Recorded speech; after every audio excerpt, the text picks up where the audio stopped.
नमस्कार। पाचन तंत्र। पाचन हमारे शरीर के लिए सबसे ज़्यादा उपयोगी माना जाता है। पाचन तंत्र पूरा का पूरा अगर स्वस्थ रहेगा तो निश्चित ही हमारे शरीर में उत्पन्न होने वाले किसी भी प्रकार के रोग जो हैं वो हमारे शरीर को नुकसान नहीं पहुंचा पाएंगे। अब किस तरीके से शरीर में रोग नुकसान पहुंचा पा रहे हैं, क्यों शरीर में इतने सारे रोग बढ़ते जा रहे हैं, इसको अगर आपको समझना है तो वीडियो को अंत तक पूरा गौर से जरूर देखिएगा। आपके शरीर में आपको याद होगा कि जब भी आपके शरीर में कोई भी रोग होता है उसके 2-5 दिन पहले से या तो आपका पेट खराब रहता है या फिर आपको आलस आना चालू हो जाता है, आप पानी पीने में कमी करना चालू कर देते हैं, आपका खाने पीने का रूटीन थोड़ा बिगड़ना चालू हो जाता है। पहले 2-5 दिन ऐसा होता है और उसके बाद आपको या तो श्वास की समस्या हो जाती है या आपका पेट खराब हो जाता है, आपको लूज मोशन लग जाते हैं या आपको वॉमिटिंग हो जाती है। और जब वो व्यवस्था बिगड़ती है तब जाकर के एक और कोई ऐसा रोग आ जाता है जिसकी वजह से आपका शरीर धीरे धीरे करके कमजोर होता है। क्योंकि वॉमिटिंग या लूज मोशन ये तो सारे के सारे तीव्र रोग कहे जाते हैं और तीव्र रोगों के लिए कहा जाता है तीव्र रोग शरीर के मित्र होते हैं। तीव्र रोग शरीर के मित्र होते हैं, शत्रु नहीं। मित्र हैं,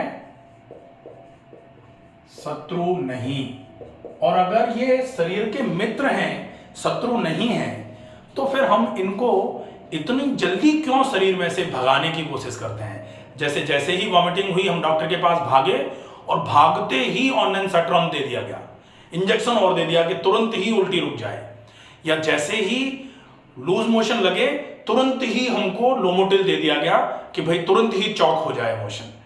तो तीव्र रोग अगर शरीर के मित्र हैं, मित्र का काम क्या होता है, कोई भी जब दुविधा में हो, कोई भी जब परेशानी में हो तो मित्र जो है वो बचाने का काम करता है। तो अगर तीव्र रोग को शरीर का मित्र माना जा रहा है, शत्रु नहीं माना जा रहा है, तो फिर इस मित्र की जो कार्यशैली है इस पे इतना डाउट क्यों। मित्र क्या करता है, मित्र आपको हमेशा खतरे से बचाने का काम करता है। और जैसे ये आपका पाचन तंत्र मान लेते हैं, पाचन तंत्र में अगर कोई भी गंदगी इस तरीके से कुछ भी आके फंसता है और फंस करके वो शरीर को नुकसान करने की कोशिश करेगा यदि, तो फिर आपका ब्रेन जो है वो एक ऐसे रेस्पॉन्स को पैदा करता है कि आपके शरीर में भविष्य में होने वाला नुकसान ना होने पाए, वो खत्म हो जाए। इसके लिए क्या होता है, यहां फंसी हुई जो भी गंदगी है वो यहां से ऐसे करके एक रिफ्लेक्स पैदा होता है, ऐसे करके ये निकालने की कोशिश करता है अगर वो आमाशय से नीचे उतरी हुई गंदगी होती है तो। और उसको बोलते हैं गैस्ट्रोकोलिक। गैस्ट्रो मतलब आमाशय, कोलिक मतलब बड़ी आंत। गैस्ट्रोकोलिक रिफ्लेक्स का जनरेट होना मतलब लूज मोशन। अब अगर आपको दस्त लग रहे हैं और आप तुरंत ही दौड़ करके डॉक्टर के पास जा रहे हैं और डॉक्टर के पास जाके तुरंत ही उनको कह रहे हैं कि कैसे भी करके बंद कर दो, तो बंद कर दिए जाते हैं। अब बंद कर दिए जाते हैं तो क्या होता है कि यहां पड़ा हुआ कचरा जो है, जो निकल जाना चाहिए था, जो जरूरी था शरीर में से निकल जाना ताकि भविष्य में कोई बड़ा रोग ना हो, इसके लिए ये प्रोसेस चालू हुआ था। अगर ये इंस्टेंट रोक दिया जाता है तो ये आपके लिए नुकसानदायक हो जाता है। और सामान्य तौर पर जो चिकित्सक हैं वो इस प्रोसेस को कभी प्रमोट नहीं करते। चिकित्सक क्या करते हैं, जब भी आप जाते हैं उनके पास तो अगर ऐसा लग रहा है कि 2 दिन 3 दिन मोशन हो गए हैं और उसके बाद आपका ये गैस्ट्रोकोलिक रिफ्लेक्स जनरेट हो गया है, अब ये बंद ही नहीं हो पा रहा है, आप पानी पी रहे हैं तो भी आपको मोशन आ रहा है, आप जूस पी रहे हैं तो भी आपको मोशन आ रहा है, और हर मोशन के बाद जब आप खड़े हो रहे हैं तो आपको चक्कर आ रहे हैं, तब आपके इस रेस्पॉन्स को बंद करने की आवश्यकता होती है। तब तक डॉक्टर वेट करता है। लेकिन वो तो हम ही बार बार अरे डॉक्टर साहब आराम नहीं हुआ, 2 बार तो गोली खा ली, अब तो कुछ ऐसी दवाई दे दो कि तुरंत रुक जाए, और तुरंत रुकने के चक्कर में हम आगे चल के एक बड़ा रोग मोल ले लेते हैं। अब अगर मान लो यहां से पहले की प्रॉब्लम होती, अमाशय से पहले की कोई प्रॉब्लम होती, यहां कचरा भर गया था और यहाँ जो जंक्शन है इसको जी जंक्शन कार्डियक स्फिंक्टर बोलते हैं। अगर खाना ऐसे करके बाहर आना चालू हो जाए इसको क्या बोलते हैं, एमेटिज्म, एमेटिक रिफ्लेक्स, मतलब गैस्ट्रो एसोफेजियल रिफ्लेक्स। आमाशय से चीजें आमाशय से आहार नाल से होते हुए मुंह से बाहर आ जाए, इसको क्या बोलते हैं। ये सीधा है तो ये क्या है, उल्टा, तो उल्टी हो जाती है। जैसे ही हमको उल्टी होती है हम तुरंत ही दौड़ना चालू कर देते हैं। हम गौर से अगर समझने की कोशिश करें तो आप देखेंगे कि जब बच्चे को उल्टी होती है, बच्चे को कब उल्टी होती है, जब जैसे ही बच्चे को आप आवश्यकता से ज्यादा खिला देते हैं, आवश्यकता से ज्यादा खाते ही बच्चा उल्टी कर देता है। आप बच्चे को थोड़ा दूध ज्यादा पिला दो, उल्टी कर देगा। आप बच्चे को आलू की सब्जी खिला रहे हैं, आलू उबला हुआ नमक में मिला करके खिला रहे हैं, आप थोड़ा ज्यादा खिलाएंगे बच्चा तुरंत ही उल्टी कर देगा। और जैसे ही उल्टी करेगा बच्चा, अगर पिताजी खिला रहे हैं बच्चे को तो पिताजी के सीने पे सांप लौट जाता है, और अगर माँ बच्चे को खाना खिला रही है तो माँ के सीने पे सांप लौट जाता है। और तुरंत ही डॉक्टर को फोन होता है, डॉक्टर साहब आज तो बच्चे को हम खाना खिला रहे थे, वो तो उल्टी करना चालू कर दिया उसने। और डॉक्टर साहब भी दवाइयां देना चालू कर देते हैं क्योंकि उनको बताया ही उस तरीके से जाता है। सामान्य तौर पर अगर कोई फूड पॉइजनिंग नहीं हुई है या हाइपर एमेसिस जब तक नहीं हो रही है तब तक अगर बच्चा यहां से खाने को निकाल, क्योंकि यहां ज्यादा आ रहा है, ज्यादा आ रहा है, हमने क्या बोला, तीव्र रोग शरीर के मित्र होते हैं, शत्रु नहीं। अब अगर तीव्र रोग शरीर ने पैदा किया कि ज्यादा आ गया है, बेकार में ये ज्यादा अगर यहां से होते हुए आंत में जाएगा तो खिंच करके शरीर में पहुंचेगा।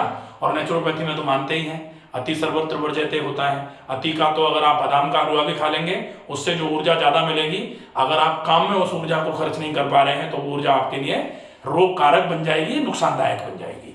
इसलिए आपको अगर उल्टी हो रही है तो आप उल्टी को तब तक ना रोकें जब तक आपका कचरा जो था, अब उल्टी हो रही है, बदबूदार मल निकल करके, बदबूदार गंदगी निकल करके बाहर आ रही है, मल नहीं बोला जा सकता है इसको, बदबूदार गंदगी आ रही है, पूरे बाथरूम में गंदगी फैल जा रही है, बदबू फैल जा रही है। ऐसी गंदगी को भी आप दवाई लेकर के अंदर ही रोकने की कोशिश अगर करोगे तो डेफिनेटली वो प्रॉब्लम है, फिर गलती पर है। फिर आज आप इसको दबा दोगे, फिर कल छोटा मोटा कोई और रोग पैदा होगा उसको दबा देंगे, परसों भी दबा देंगे, धीरे धीरे करके छोटे छोटे रोग दबते दबते दबते दबते बड़ा रोग का रूप लेंगे, और फिर बड़ा वाला रोग जो है ना विस्फोट के रूप में शरीर में उत्पन्न होगा, और फिर अपनी हालत खराब हो जाएगी, शरीर फिर बड़ी बड़ी दवाइयों से भी कंट्रोल में नहीं आता है।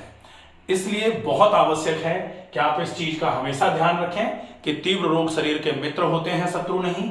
आपको पाचन तंत्र में इस चीज का विशेष ध्यान रखना पड़ेगा कि पाचन की व्यवस्था अगर सही नहीं है तो आपका पूरा शरीर धीरे धीरे करके खराब होना चालू हो जाएगा।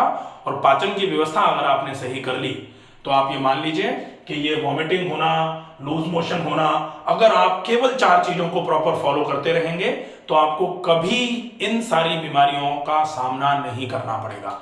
वो 4 कौन सी चीजें हैं? पहला, eat your liquids. Eat your liquids का मतलब क्या है? जब भी आप कुछ तरल पदार्थ मुंह में डालें तो उसको इस तरीके से गले से नीचे पहुंचाएं जैसे गले को आभास हो कि कुछ खाया है, चबा रहे हैं, धीरे धीरे करके आएगा। ऐसे करके पानी गले में ही उड़ेल दिया, वो नहीं चाहिए।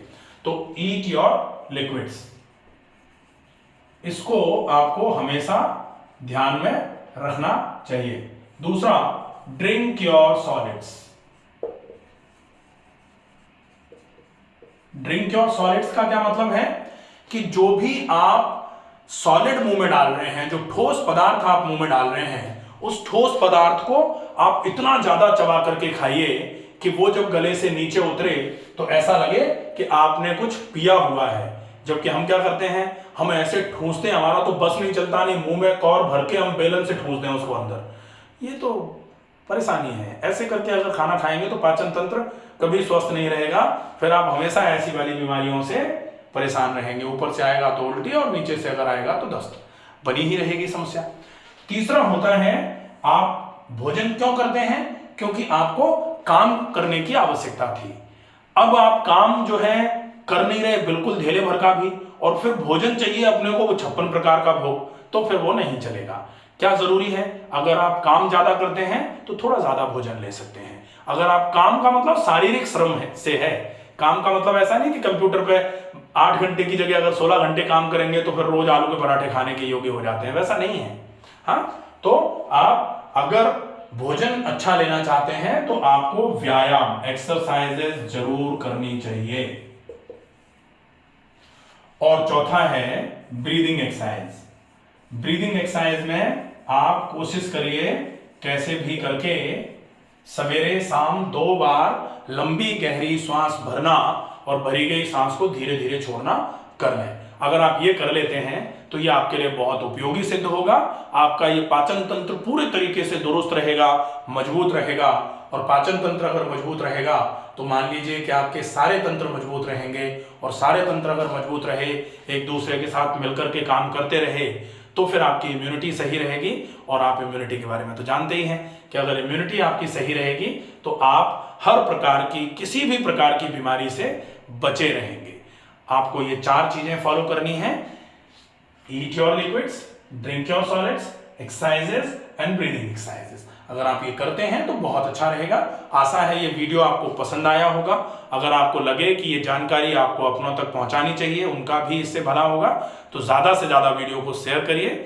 सुरक्षित रहिए, स्वस्थ रहिए, अपना ख्याल रखिए, अपनों का ख्याल रखिए। धन्यवाद।